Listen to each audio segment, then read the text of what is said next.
ایک صاحب یقین صاحب بصیرت زندگی میں میسر آتے ہیں، ہاں اور پہلا یقین یہ پیدا ہوتا ہے ان سے رابطے میں کہ وہ میرے خیر خواہ ہیں. ہاں میں ان کو خیر خواہ کیسے مان سکتا ہوں؟ یہ دیکھو ایک بڑی دو طریقے ہیں اس میں. اگر آپ کو خیر خواہ ڈاکٹر مل جائے تو بیماری لے کے جانا ہی اس کی خدمت ہے. ڈاکٹر مل گیا تو بیماری لے کے اس کے پاس چلے جاؤ، ڈاکٹر جو ہے راضی ہو جائے گا. میرے ایک ڈاکٹر صاحب ہے نا، آپ بیماری کا علاج کہیں اور کرائیں کسی کا دوست بیماری. تو اگر آپ کو کوئی مل جائے ایسا انسان صاحب یقین مل جائے تو اس کی خدمت کیا ہے کہ اس سے یقین ہی کو تم قبول کر لو، دینا چاہیے کچھ نہیں ہے. صاحب علم مل جائے تو جہالت کو اس کے پاس لے جاؤ کہ یہ اندھیرا ہے اسے روشنی میں کنورٹ کر دو. وہ دینے والا خوش ہوگا کیونکہ دینے پر مامور ہے. میری بات سمجھ آ رہی؟ یہی تو بندے میں خوبی ہوتی ہے کہ صاحبان بصیرت لوگ جو ہوتے ہیں وہ خوش ہوتے ہیں اس بات پہ کہ ان کے سامنے اب بصیرت کے سوالات مانگے جائیں. ان کے ساتھ مطلب میں کوئی اور برابری نہیں ہوتی ہے کہ راستہ بتانے والے سے راستہ پوچھنے کی خدمت ہے.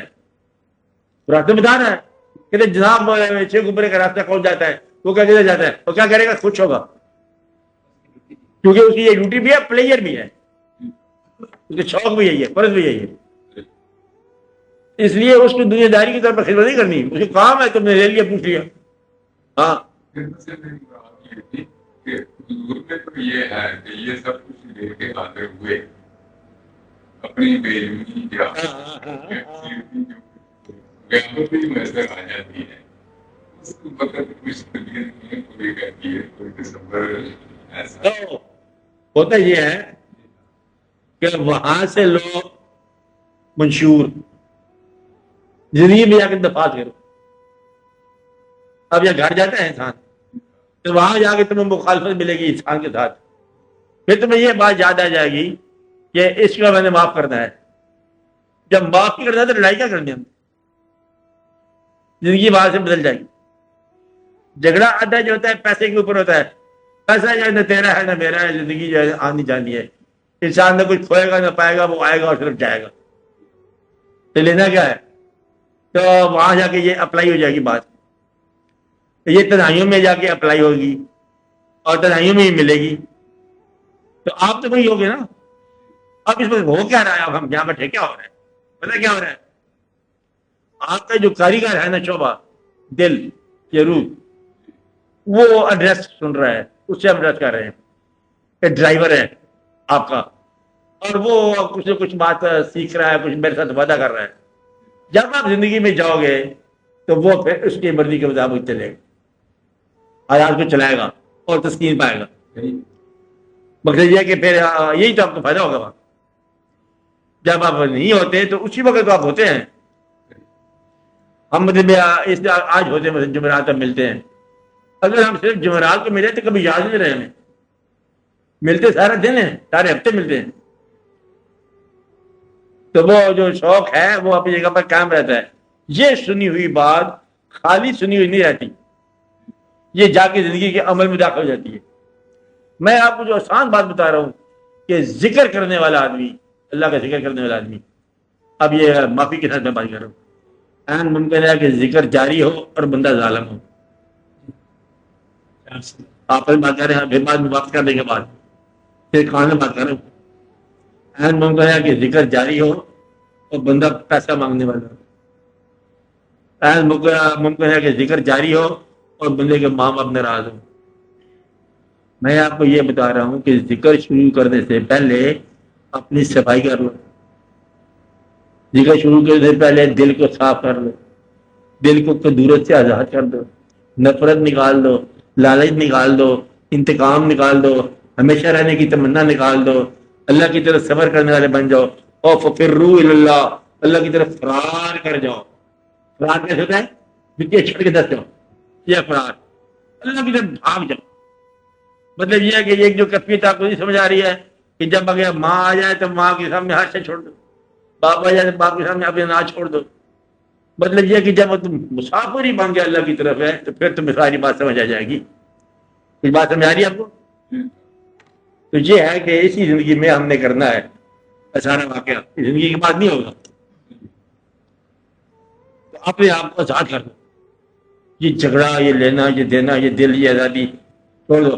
نماز پڑھو ضرور پڑھو، لیکن دل میں اگر انسان کے ساتھ قدورت ہے تو نماز تمہاری نہیں ہو رہی ہے،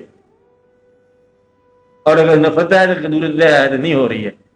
باقی سیاست کی بات آپ سے پھر بات کریں گے، سیاست میں کیا ہوتا ہے. انسانی طور پر بات کر رہے ہیں، انسانی طور پر نفرت نکال دو کہ چلو ایسا ہی مقدر تھا، میں نے تجھے معاف کر دیا، اسے نقصان کیا ہمارا، ہم نے معاف کر دیا. چور کو کتب بنانے کا مطلب یہی ہے. چور کو لگانے کی پھانسی، پھانسی لگانے پہ کتب بناتا ہے، مجبوری میں ہے، چور ہے کہ پتہ نہیں کون ہے، ٹھیک ہے. تو واقعی اس طرح ہو گیا نا، یہ کتب بہت ہو گیا، کتب بہت ہو گیا، کتب کیسے بہت ہو گیا. تو نیا داخل کرو، نامزد کرو گے، نامزد کو یہ بندہ ہے بیٹھا ہے کہ بھائی تو بھی خالی ہاتھ جا رہا تھا، کہاں خالی ہاتھ جا رہا ہے، چاہے کتب اویلے ہے وہی بند ہے، کچھ بھی ادا کر دی.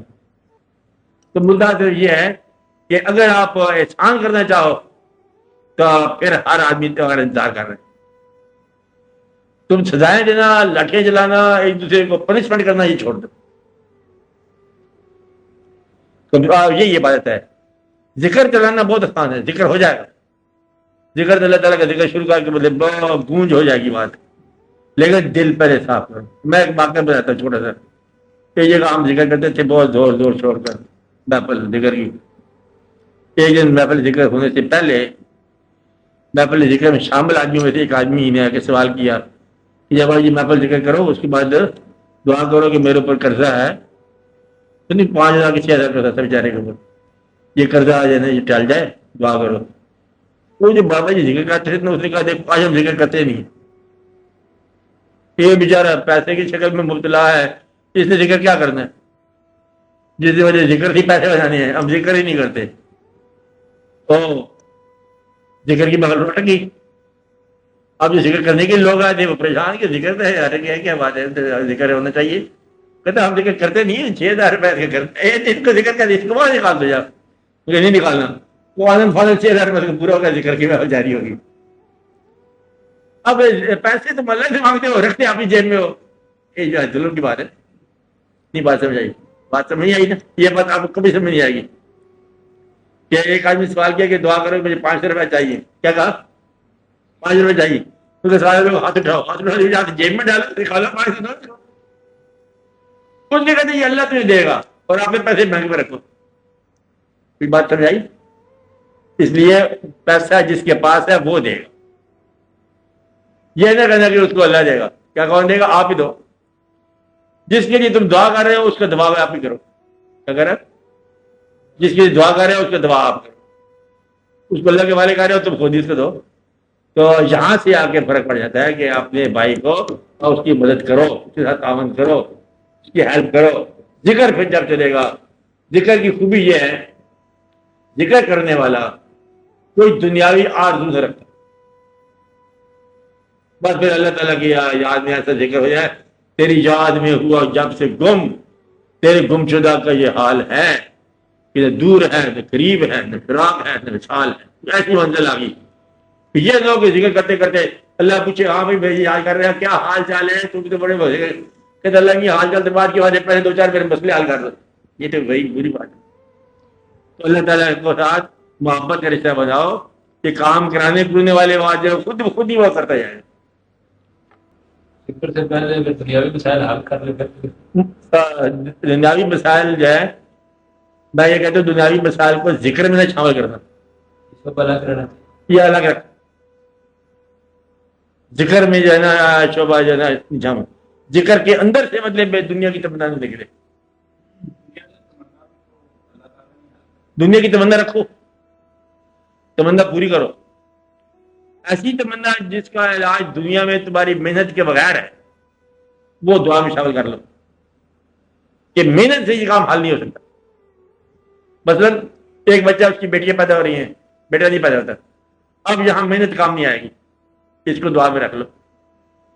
یہاں محنت کار کر رہی ہوتی، وہ کوششیں یا وہ خواہشیں جن کا تعلق محنت سے نہیں ہے، جن کا تعلق اس نظام سے نہیں ہے، دعا کے ساتھ تعلق دعا کرو۔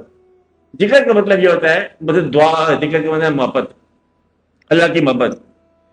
محبت جس انسان سے، جس ذات سے کرتے ہو، اس سے دنیا کا سوال نہیں کرو، کیونکہ وہ کار ساز ہے، پہلے ہی پوری کر رہا ہے۔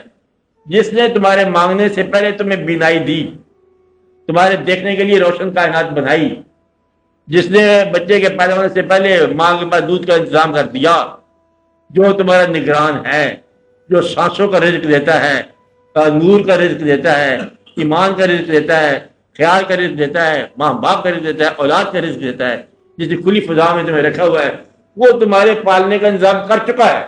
میں یہ اطلاع دے رہا ہوں، تم نہیں کر رہے ہو اپنا انتظام، وہ خود ہی کر چکا ہے، بس تم اپنے آپ کو اس کے حوالے کر دو اور اس کی محبت کے اوپر چل پڑو۔ یہ نہیں سکتا کہ تم اس کے ساتھ محبت کرو اور تمہارے کام نہ کرے، کام تو خود بخود ہی ہو جائیں گے۔ اس لیے دین کے اندر اللہ تعالیٰ کے پاس جا کے یہ سوال نہ کرنا پڑ جائے کہ مجھے 2-4 دنیاوی کام دیں۔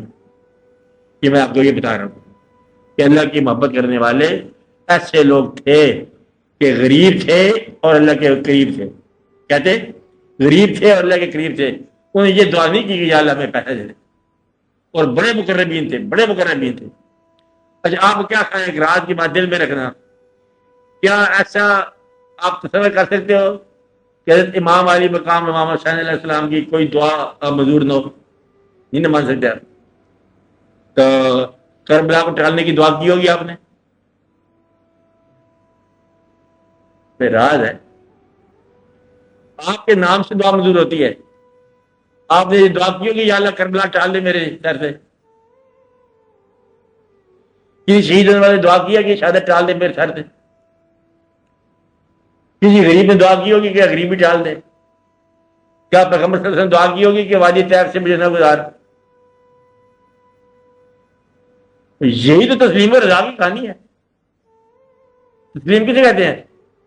کہ جو تیری رضا ہے، تیری طرف سے آ رہا ہے، اس کو قبول کرنے کی صلاحیت دے، بدلنے کی نہ توفیق ہو، یا اللہ بدل ہی دے، تو پھر تم اپنی مرضی سے چل رہے ہو۔ اللہ تعالیٰ جو عطا فرما رہا ہے اس پر راضی رہنے کی توفیق مانگا کرو، یا اللہ جو تیری طرف سے آ رہا ہے اس پر راضی رہنے کی توفیق عطا فرما۔ جب ایک بار تم نے یہ توفیق مانگ لی، تمہیں ہر چیز میسر آ جائے گی، ہر چیز، ہر کام۔ اور اپنے گروؤں اور اپنے پیروں کو راضی رکھو، دل میں یاد رکھو، استقامت سے لگے چلے جاؤ، بس اندھیرے میں روشنی ہوتی جائے گی، ہوتی جائے گی۔ اور ذکر یہ ہے کہ فکر وہ ہے، فکر کیا ہے؟ اس کی یاد میں گم ہونا۔ ذکر کیا ہے؟ اس کو پکارتے رہنا، کبھی پکار لیے کرو، کبھی یاد میں گم ہو جائے گا۔ بس یہ ذکر اور فکر دونوں چلتے، یاد میں گم ہو جاؤ۔ ابھی آپ کوئی آئے آدمی، آپ کوئی نہیں، اب دعا کر لو۔ دعا کیا کرو؟ یہی دعا کرو کہ یا اللہ ہمیں اپنے محبوبوں کے راستے پر چلنے کی توفیق عطا فرما۔ یا رب العالمین، زندگی کی ہم مصروفیات میں تیرا نام یاد رکھیں، یہی ہمیں توفیق عطا فرما۔ تیرا ذکر کریں، ہمیں توفیق عطا فرما۔ تیری یاد سے اپنے دل کو آباد رکھیں، یہ توفیق عطا فرما۔ یا اللہ توفیق عطا فرما کہ ہم تیرے محبوب صلی اللہ علیہ وسلم کے نام لیوا بنے، آپ سے محبت کریں، آپ کی یاد کو ہم اپنے دل میں آباد رکھیں۔ یا اللہ تو ہم پر مہربانی فرما، یہ زندگی بھی آسان فرما، آنے والی زندگی بھی آسان فرما، اور یہ زندگی ہمیں ایسی عطا فرما کہ اس میں ہمیں کوئی حالات زمانہ کی پریشانی نہ ہو، ہماری اولادیں ہماری مؤدب ہوں۔ دعا کرو یا رب العالمین مہربانی فرما، ہماری اولاد ہماری مؤدب ہو، ہمارے ماں باپ ہم پر رحم کریں، ہم اولادوں پر رحم کریں، اولاد ہماری اطاعت گزار ہو، ہمیں ہمارے بزرگوں کے ساتھ اطاعت کا موقع عطا فرما، وہ ہم پر راضی رہیں، ہمارے تمام بزرگ ہم پر راضی رہیں یا رب العالمین۔ تو یہ زندگی ہمارے لیے آسان بنا دے، اپنے فضل کی داستان بنا دے۔ وصلی اللہ تعالیٰ علی خیر خلقہ ونور عرشہ افضل الانبیاء والمرسلین۔